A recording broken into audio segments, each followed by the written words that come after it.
welcome to another day of 31 Days of Horror. I'm your host, Stephen Bloodworth, filmmaker and indie film critic. Last episode we covered a film from over 100 years ago, L'Inferno from 1911. Today we're going to be jumping ahead 6 decades and going into the Grindhouse era of horror. These films that were shown in these Grindhouse double and triple feature theaters were mainly independent kung fu, porn, and horror films. If there's one film from the Grindhouse era that still holds up to this day, it's gotta be I Drink Your Blood from 1971. Commonly shown as a double feature alongside I Eat Your Skin, I Drink Your Blood is the perfect combination of 70s horror and sleaze. The film opens up with a group of satanic hippies that are performing some sort of ritual out in the woods. The group then notices a girl spying on them, and they decide to capture her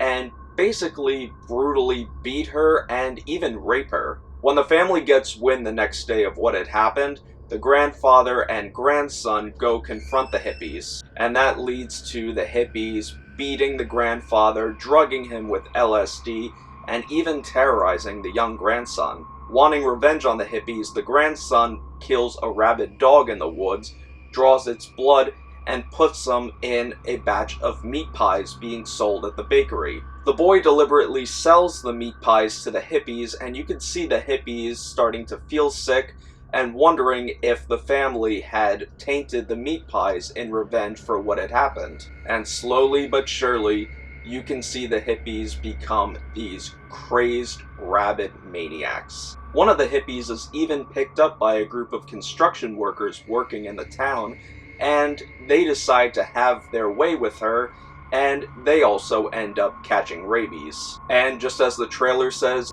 this turns a group of men into a band of bloodthirsty zombies ravaging a peaceful countryside. The film was heavily censored back in the 1970s, but is now shown in its full uncut format by Grindhouse releasing on their Blu-ray. There are some quirky moments when it comes to I Drink Your Blood, but overall, the violence, the gore, and the sleaze are excellent and still hold up to this day in some regards. And even the soundtrack and some of the sound effects in this film are just enough to raise the hairs on your arms. For anybody that likes low-budget trash, then I Drink Your Blood is a masterpiece. We'll be covering much more films from the 70s, both mainstream and independent, so stay tuned for tomorrow's review for more.